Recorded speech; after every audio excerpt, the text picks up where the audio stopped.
디모데전서 6장.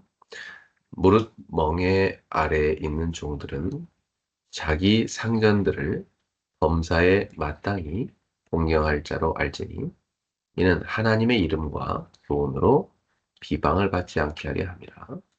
믿는 상전이 있는 자들은 그 상전을 형제라고 가볍게 여기지 말고 더 잘 섬기게 하라. 이는 유익을 받는 자들이 믿는 자요 사랑을 받는 자임이라. 이것들을 가르치고 권하라. 누구든지 다른 교훈을 하며 바른 말고 우리 주 예수 그리스도의 말씀과 경건에 관한 교훈을 따르지 아니하면 그는 교만하여 아무것도 알지 못하고 변론과 언쟁을 좋아하는 자니 이로써 투기와 분쟁과 비방과 악한 생각이 나며 마음이 부패하여지고 진리를 잃어버려 경건을 이익의 방도로 생각하는 자들의 다툼이 일어나느니라. 그러나 자족하는 마음이 있으면 경건은 큰 이익이 되느니라. 우리가 세상에 아무것도 가지고 온 것이 없음에 또한 아무것도 가지고 가지 못하리니 우리가 먹을 것과 입을 것이 있은즉 족한 줄 알 것이니라. 부하려 하는 자들은 시험과 올무와 여러 가지 어리석고 해로운 욕심에 떨어지나니 곧 사람으로 파멸과 멸망에 빠지게 하는 것이라. 돈을 사랑함이 일만 악의 뿌리가 되나니 이것을 탐내는 자들은 미혹을 받아 믿음에서 떠나 많은 근심으로써 자기를 찔렀도다. 오직 너 하나님의 사람아 이것들을 피하고 의와 경건과 믿음과 사랑과 인내와 온유를 따르며 믿음의 선한 싸움을 싸우라. 영생을 취하라. 이를 위하여 네가 부르심을 받았고 많은 증인 앞에서 선한 증언을 하였도다. 만물을 살게 하신 하나님 앞과 본디오 빌라도를 향하여 선한 증언을 하신 그리스도 예수 앞에서 내가 너를 명하노니 우리 주 예수 그리스도께서 나타나실 때까지 흠도 없고 책망받을 것도 없이 이 명령을 지키라. 기약이 이르면 하나님이 그의 나타나심을 보이시리니 하나님은 복되시고 유일하신 주권자시며 만왕의 왕이시며 만주의 주시요 오직 그에게만 죽지 아니함이 있고 가까이 가지 못할 빛에 거하시고 어떤 사람도 보지 못하였고 또 볼 수 없는 이시니 그에게 존귀와 영원한 권능을 돌릴지어다. 아멘. 네가 이 세에 대해서 부한 자들을 명하여 마음을 높이지 말고 정함이 없는 재물에 소망을 두지 말고 오직 우리에게 모든 것을 후히 주사 누리게 하시는 하나님께 드며 선을 행하시고 선한 사업을 많이 하고 나누어 주기를 좋아하며 너그러운 자가 되게 하라.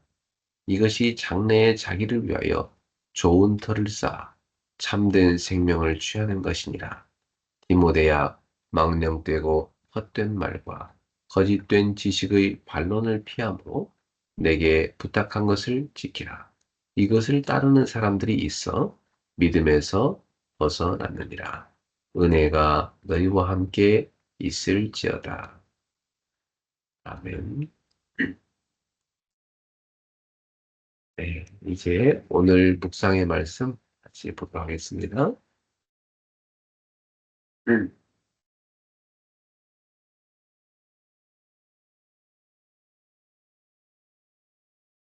자, 오늘은요, 음,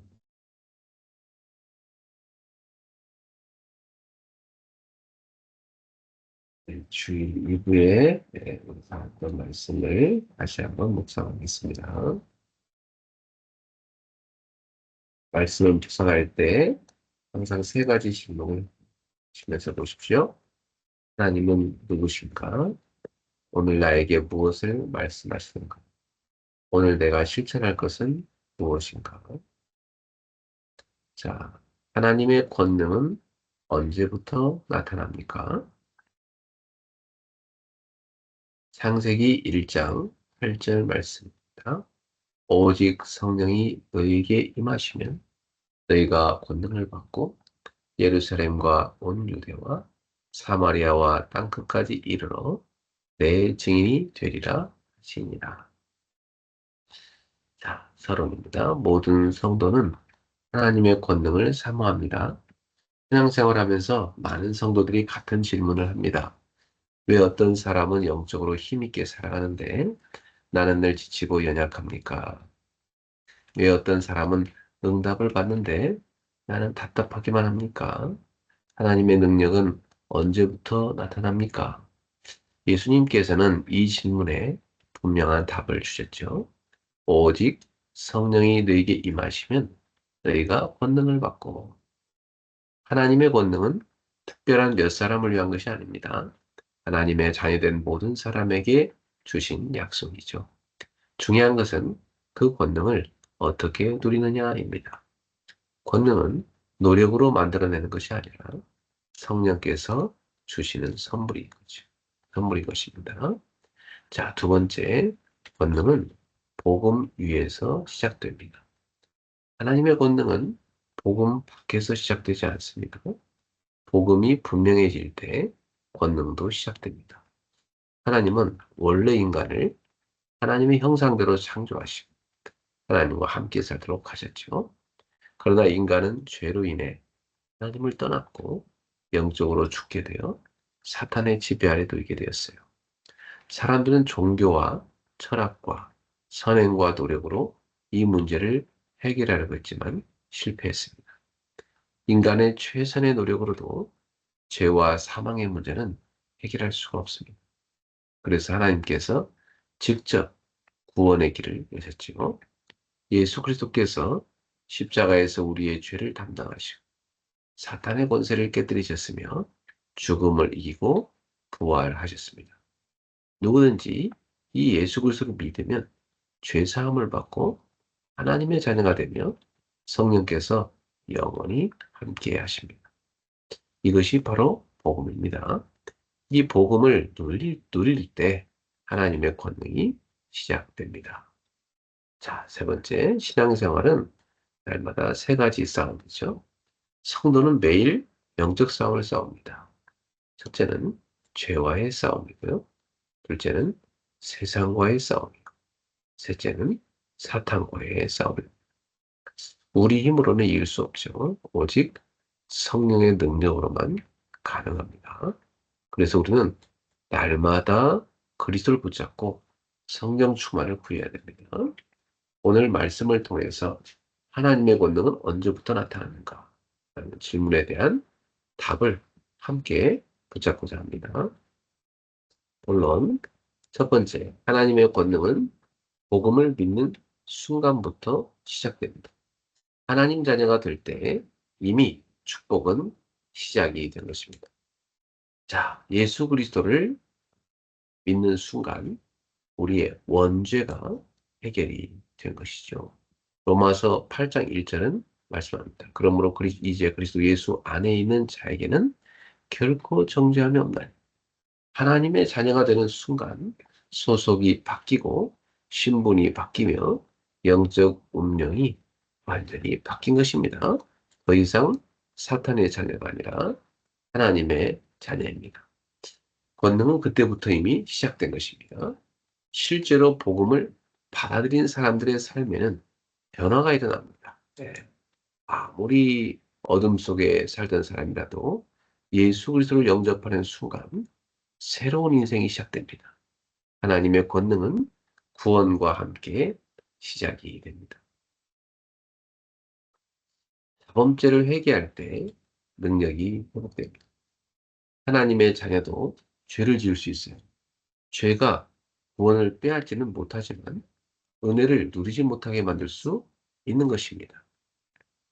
죄를 품고 있으면 기도가 막히고 평안이 사라지고 영적인 힘이 약해져요. 그러나 하나님 앞에 죄를 인정하고 방향을 하나님께로 돌이킬 때 회복이 일어나는 것이죠. 이것이 바로 회개인 것입니다. 회개는 단순히 잘못을 인정하는 것이 아니라 다시 하나님께로 가는 것입니다. 회개할 때 은혜가 임하고 하나님의 권능도 다시 나타납니다. 세 번째, 예수 그리스도로 만족할 때 승리가 됩니다. 많은 사람들은 무엇인가 더 가져야 행복할 것이라고 생각해요. 그러나 성경은 그리스도로 만족할 때 참된 힘이 나타난다고 말씀합니다. 주님 한 분이면 충분합니다. 이 고백이 있는 사람은 세상의 유혹에 흔들리지 않습니다. 사람에게서 만족을 찾지 않고 환경에 의존하지 않습니다. 그리스도로 충분한 사람은 강합니다. 권능은 많이 소유하는 데 있는 것이 아니라 그리스도로 만족하는 데 있습니다. 두 번째, 하나님의 권능은 하나님의 계획과 목적과 뜻을 발견할 때 나타납니다. 고난 속에서 하나님의 계획을 발견할 때입니다. 고난은 끝이 아닙니다. 아브라함도 고난을 통해 믿음이 성장했고 요셉도 노예와 감옥의 시간을 통해 하나님의 사람으로 준비되었습니다. 고난이 축복으로 바뀌는 순간은 하나님의 계획을 발견하는 순간입니다. 그렇죠. 하나님 계획을 발견할 때 그 고난은 더 이상 고난이 아니요 축복이 되는 것입니다. 왜 이런 일이 일어났습니까? 보다는 하나님, 이 일 속에 어떤 계획이 있습니까? 라고 질문하기 시작할 때 여러분에게는 권능이 나타납니다. 두 번째는 내 삶의 목적을 발견할 때입니다. 하나님은 우리를 이유 없이 부르시지 않았죠? 왜 이 학교에 있는지, 왜 이 직장에 있는지, 왜 이 가정에 있는지, 왜 이런 환경을 허락하셨는지 그 안에는 분명히 목적이 있어요. 그 목적을 발견하면 삶이 달라집니다.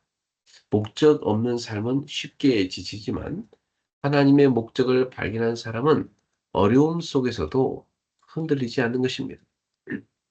세 번째는 내가 있는 자리에서 더 큰 뜻을 발견할 때입니다. 하나님의 뜻은 먼 곳에 있지 않습니다.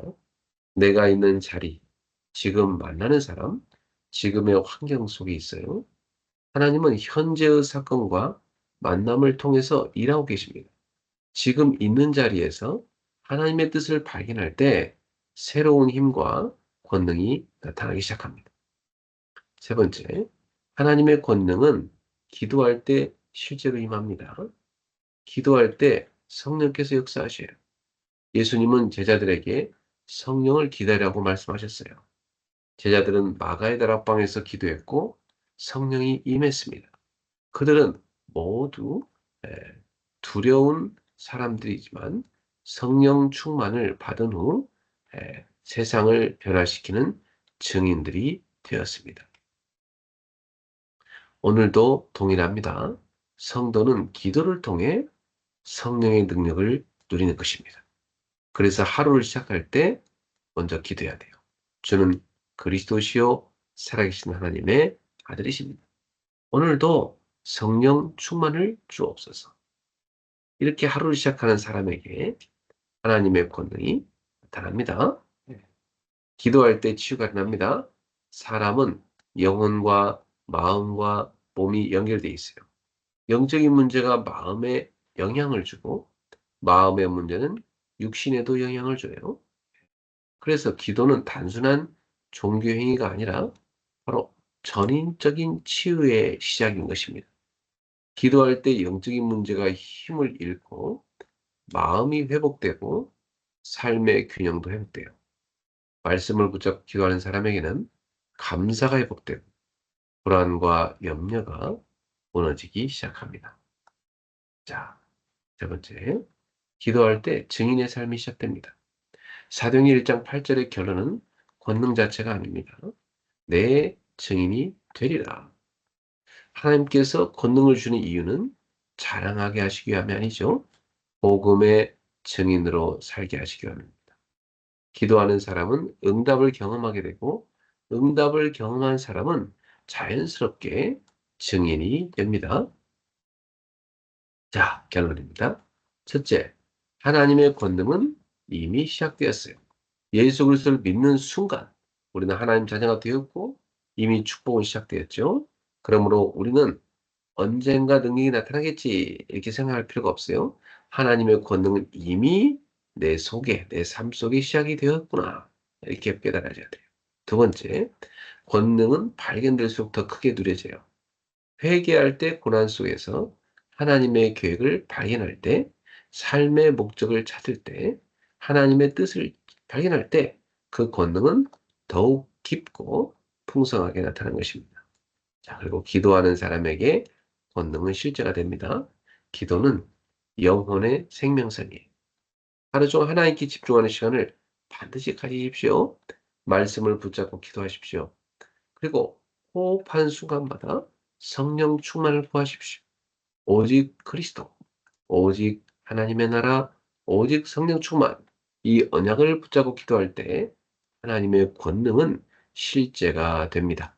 오늘도 성령 충만한 가운데 죄를 이기고 세상을 이기고 사탄을 이기며 직장과 가정과 교회와 현장에서 그리스도의 증인으로 살아가는 모든 성도님들이 되시기를 주님의 이름으로 축복합니다. 기도하겠습니다. 사랑의 하나님 아버지 감사합니다. 우리에게 예수 그리스도를 보내주시고 하나님의 자녀 삼아 주심을 감사드립니다. 이미 우리 안에 시작된 구원의 은혜와 권능을 날마다 누리게 하옵소서. 성령 충만을 주셔서 죄와 세상과 사탄과의 싸움에서 승리하게 하시고 모든 고난 속에서도 하나님의 계획과 뜻을 발견하게 하옵소서. 오직 그리스도로 만족하게 하시고 말씀과 기도 속에서 영적 힘을 회복하게 하옵소서. 우리의 영혼과 마음과 육신을 치유하시고 날마다 주님의 증인으로 살아가게 하옵소서. 오늘도 모든 생각과 호흡이 기도가 되게 하시고 성령의 충만함으로 세계복음화를 위한 주님의 제자로 쓰임받게 하옵소서. 예수 그리스도의 이름으로 기도드립니다. 아멘. 오늘의 성구 암송은 이사야 43장 1절 말씀입니다. 야곱아 너를 창조하신 여호와께서 지금 말씀하시느니라. 이스라엘아 너를 지으신 이가 말씀하시느니라. 너는 두려워하지 말라. 내가 너를 구속하였고 내가 너를 지명하여 불렀나니 너는 내 것이라. Isaiah 43 verse 1. But now this is what the Lord says. He who created you, O Jacob, he who formed you, O Israel, fear not, for I have redeemed you. I have summoned you by name. You are mine. 아멘. 오늘 디모데전서 6장을 같이 읽었습니다. 자, 이제 기도 수첩 새 성전을 건축하라. 학개서 2장 6절에서 9절인데 7절만 보겠어요. 또한 모든 나라를 진동시킬 것이며 모든 나라의 보배가 이르리니 내가 이 성전에 영광이 충만하게 하리라. 만군의 여호와의 말이니라. 자, 말씀 가지고 응답의 비밀을 가장 잘 누린 사람이 다윗이죠. 우리도 다윗처럼 주일에 말씀이 살아 역사하는 것을 붙잡아야 합니다. 망대 기도가 살아 역사해야 여정을 갈 수 있고 실제 응답이 일어나요. 이정표 언약을 붙잡을 때 성삼위 하나님이 역사하시고 흑암이 꺾이며 하나님 나라와 그 일이 이루어집니다. 이때 평생 기도 제목과 응답이 연결됩니다. 다윗의 평생 기도 제목은 성전 건축이었죠. 그 아들 솔로몬이 성전을 완성했지만 나중에 파괴되었습니다. 그 이유를 알아야 합니다. 성전이 완성된 후 전 세계의 문이 열렸어요. 그런데 그 이유를 모르고 전 세계 인재들을 불러 모으고 불러들이고 연결하면서 그들의 부탁을 들어줬죠. 그러면서 이스라엘에 우상이 덮이게 되었어요. 히스기야는 세계 서밋들이 왔을 때 왕궁과 성전과 내탕고를 보여줬죠. 훗날 바벨론이 그것을 보고 침략해서 성전을 불태우고 성전의 성물을 가져갔습니다. 하나님이 성전을 없애신 진짜 이유는 세 가지 뜰과 세절기가 없어지기 때문입니다. 우리는 어떤 성전을 지어야 할까요? 자, 첫 번째 다윗 성전입니다. 다윗이 언약으로 받은 성전을 제외합니다. 그 안에는 언약궤와 지성소와 성소가 있었죠. 이스라엘이 광야에서 가장 많이 한 것이 예배였어요. 그 결과 가장 뛰어난 지혜를 가지게 되었고 세계의 경제를 장악하게 되었습니다. 회막, 그들의 모든 장막의 문은 성전을 향해 있었습니다. 만민성전. 우리는 만민을 살릴 성전을 재건해야 됩니다. 새뜰 시대와 24 불을 밝히는 금토일 시대, 피제사로 세계를 살릴 묵상 시대를 열어야 합니다. 미래 성전. 미래 살릴 성전을 재건해야 합니다. 그래서 하나님의 말씀을 전달하여 재앙을 막고 237 5천 종족과 TCK, CCK, NCK를 살려야 합니다. 하나님께서 하늘과 땅, 천지 개벽 만국이 진동하고 나중 영광이 이전 영광보다 클 것이라고 약속하였어요. 이 말씀의 능력을 체험해야 합니다. 자, 기도하겠습니다. 하나님께 감사드립니다. 이번 주간에 새 은혜를 주옵소서. 예배에 참석하는 모든 분들에게 새 힘을 주옵소서. 병들어 참여하지 못하는 자들에게 특별한 은혜를 더하여 주옵소서. 전 세계에 흩어진 렘넌트들에게는 하나님의 보좌의 능력으로 역사해 주옵소서. 예수 그리스도의 이름으로 기도하옵나이다. 아멘. 네. 오늘도 체력을 얻는 균형을 위해서 따뜻한 물 한 잔과 스트레칭과 조깅을 하시면 좋겠습니다. 경제력을 얻는 공부, 전문성 분야, 관심 분야 독서하시고 현금을 미리 준비하는 습관을 가지십시오. 자, 인력을 얻는 전도입니다. 오늘도 오늘의 말씀, 오늘의 전도, 오늘의 기도, 사문을 쓰고 출발하세요. 네. 자, 우리 함께 외쳐볼까요? 주는 그리스도시요 살아계신 하나님의 아들이십니다. 응답의 그릇을 갖추게 하소서. 하나님 나라의 망대를 세우게 하소서. 나는 기도의 망대를 세우는 서밋클럽이다. 나는 제자의 망대를 세우는 레드 다이아몬드다. 나는 전도의 망대를 세우는 전도 캠프팀이다. 네, 오늘 6월 3일 오늘도 주님과 함께 우리 서밋클럽 출발! 승리하십시오. 그리스도